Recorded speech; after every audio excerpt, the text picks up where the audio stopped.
안녕하세요. 오늘은 좀 편한 옷을 입고 좀 편하게 얘기를 해보려고 하는데요. 사실 제가 처음에 소개하는 영상을 올리고 나서 고민을 좀 많이 했었어요. 어떤 컨텐츠를 올리는 게, 일단 저는 두 가지 목적으로 유튜브를 시작을 했는데, 하나는 저처럼 장기 요양시설을 주로 하는 행정사도 있다 라는 걸 좀 알리고 싶었고, 그리고 또 하나는 어찌됐든 유튜브라는 콘텐츠를 보고, 그리고 제가 하는 거에 관심을 가지시는 분들은 이 분야에 대해서 궁금한 게 있으시니까 뭔가 얻어가고 싶으셔서 보고 계시다고 생각을 하거든요. 그래서 두 가지 목적을 하기 위해서 어떤 콘텐츠를 만들어야 될까 고민을 많이 했는데, 일단 그런 고민들 때문에 시간이 더 지체가 되는 것 같아요. 그래서 일단은 제가 상담을 하면서 하게 되는 얘기들, 그리고 어떤 점에서 주의를 하셔야 되는지, 어떤 부분을 좀 생각을 해보셔야 되시는지, 이런 것들을 그냥 좀 편하게 상담하는 듯이 얘기를 드리고, 그리고 거기에서 좀 얻어 가셨으면 좋겠다는 생각에, 제가 유튜브를 처음 하는 거다 보니까 사실 뭐 말을 하는 화술이나 아니면 진행하는 콘텐츠 진행 능력이나 이런 건 좀 부족할 수 있지만, 일단은 제가 장기 요양 기관을 전문으로 하는 행정사로서 경험을 하고, 그리고 제가 이런 부분은 미리 말씀을 드리면 도움이 되겠다 하는 걸 말씀을 드리고 싶어요. 일단 제일 많이 접했던 제가복지센터부터 얘기를 할게요. 그리고 제가복지센터 같은 경우엔 제가 운영을 하고 있는 기관이기도 하고요. 일단 제가복지센터를 운영을 하면서 많은 제가복지센터를 설립을 하고 지정을 받으신 분들을, 그리고 지금도 진행하고 계시는 분들도 있고 만나 뵈면서 그 진행하는 순서 위주로 말씀을 드릴게요. 오늘도 그 마포구 쪽에 새로 지정 설치를 받으시려고 서류를 제출하시는 분이 있어서 어제 밤을 꼴딱 새고, 그리고 만나 뵙고 구청을 들어갔다가 좀 정신을 못 차리다가 지금 갑자기 이 대표님한테 했던 얘기들, 이 얘기들을 좀 동영상으로 여러분들한테 해드리는 것도 의미 있을 것 같아서요. 일단 제가 복지센터를 내가 해보겠다 일단 결심을 했어요. 그러면 가장 먼저 생각을 하는 게 어디에다가 할까. 그래서 부동산을 쫓아다니겠죠. 근데 그때 실수를 하시는 분들이 가끔 있어요. 일단은 제가복지센터가 가능한 시설 건축물의 용도가 근린생활시설, 업무시설, 그리고 단독주택이나 공동주택도 가능은 한데, 대부분 뭐 공장이나 위해시설이 있는 곳 근처에는 안 된다고. 당연히 그렇겠죠. 그리고 제가복지센터라면 아무래도 노인들이 살고 계신 곳, 그 주변이다 보니까 사실 위해시설이나 이런 것 때문에 용도가 맞지 않아서 이게 문제가 되는 것보다는 오히려 조금 생각지도 못한 것에서 걸릴 때가 있어요. 그런 곳 있잖아요. 다세대 주택 1층에 상가식으로 사용을 하는 곳이 있는 경우가 있는데, 그거 같은 경우에는 등기부 등본을 떼보면 주택으로 나오는 경우가 있어요.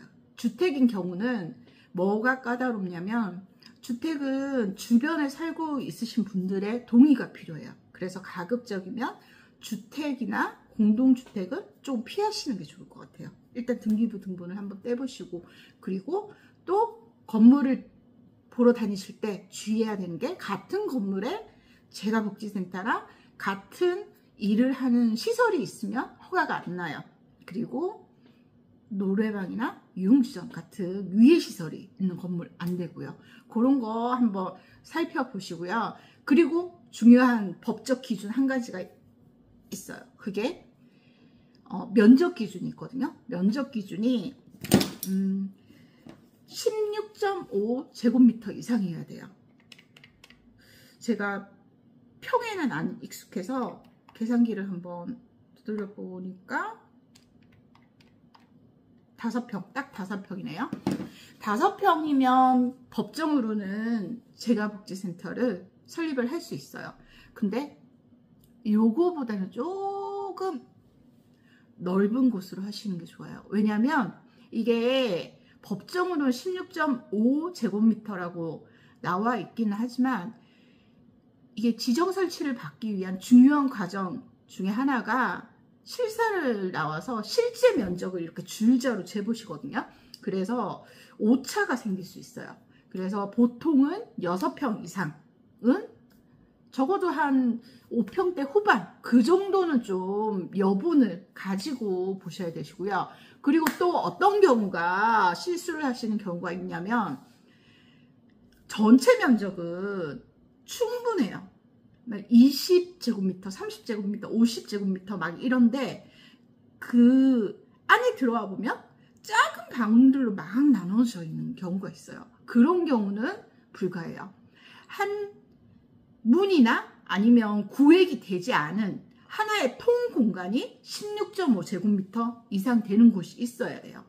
그래야만 이게 설치가 가능하기 때문에 그런 것들을 잘 좀 유념하셔서 살펴보시고, 그리고 또 고민을 많이 하시는 것들 중에 하나가 인력 기준에 관한 거예요. 일단은 처음에 시작하실 때는 대부분 시설장 대표? 이게 좀 시설장이 따로 있고 대표가 따로 있고 그러면 두 사람이 필요하다라고 생각을 하시는데, 처음에는 대표가 시설장을 개별로 채용을 하기에는 조금 힘든 부분이 있어요.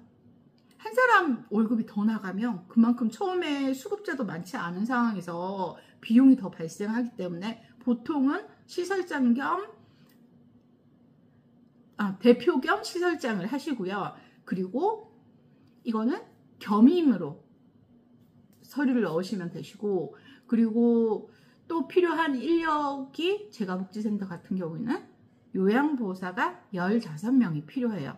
근데 이거를 조금 걱정을 많이 하시는 분들이 계신데 그런 개념으로 생각을 하시면 되실 것 같아요. 지금은 아직 설립도 되지 않고 지정도 되지 않았기 때문에 수급자가 아무도 없잖아요. 그래서 당장 이걸 근무를 해야 된다, 그런 개념이 아니라 15명의 요양보호사에 대한 계약서를 제출해라, 그리고 확보를 해라, 이 말은 수급자가 들어오면 보내줄 수 있는 그 인력 풀이 있다, 그 정도. 이렇게 연락하면 보내줄 수 있다, 이 정도는 된다, 그런 개념으로 생각을 하시면 돼요.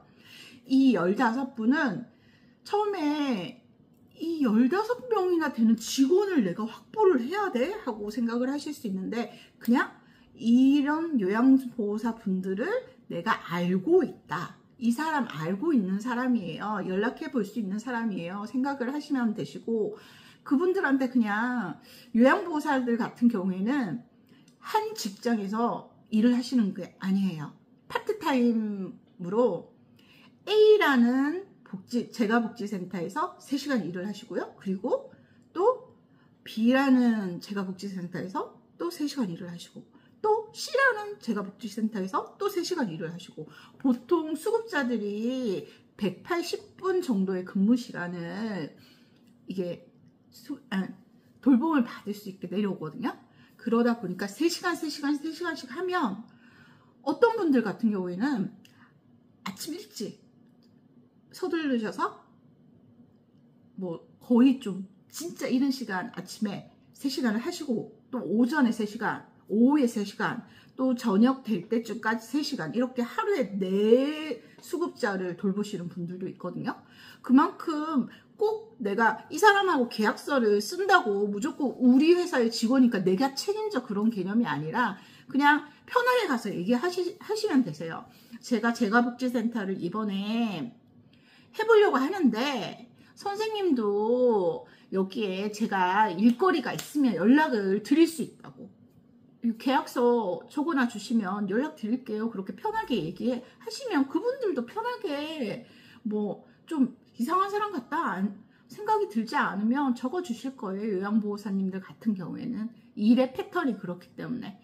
그리고 혹시라도 그래도 저는 아는 사람이 전혀 없고 만날 수 있는 이 채널도 없고 그래서 힘들다 그러면 저 같은 경우는 지금 제가 복지센터를 운영을 하면서 행정사로서 지정 설치나 설립 이런 것들을 도와드리고 있잖아요. 그래서 저희 일하시는 분들 소개를 시켜드려요. 그래서 넣어드리거든요. 뭐 행정사를 통해서 특히 저를 통해서 하시면 그런 건 얘기하시면 뭐 그렇게 해드릴 수 있고, 일단은 인력 부분이랑 시설 부분은 그 정도로 하면 될 것 같아요. 그리고 제가 이렇게 좀 서도 없이 얘기를 하고 아직까지는 이렇게 카메라 앞에서 얘기하는 게 아직 많이 어색하거든요. 그래도 이런 얘기들을 좀 하다 보면 고객들한테 만나서 하는 것처럼 좀 정말 도움이 될 만한 얘기도 술술 나오지 않을까 싶어요. 일단 오늘은 처음 제가 복지센터를 설립해야 되겠다 결심을 하고 나서 부동산을 찾아보고 그리고 인력을 확보해야 되는 가장 첫 번째에 대해서 제가 생각나는 것들을 말씀드렸고요.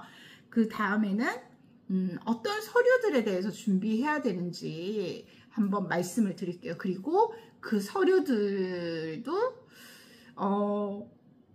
어떤 부분에 포인트를 맞춰야 되는지. 어떻게 보면 평가라는 게 처음에 재가복지센터를 운영하시지 않으신 분이에요. 평가를 할 수 있는 게 서류거든요. 그리고 뭐 최근에는 면접이나 PT를 하기도 하지만 아직까지는 서류의 비중이 높아요. 그래서 그런 부분에 대해서 도움을 드릴 수 있는 그런 영상을 한번 준비를 해보겠습니다.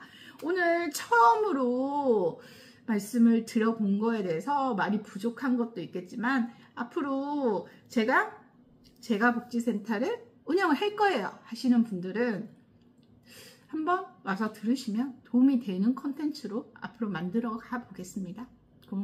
감사합니다.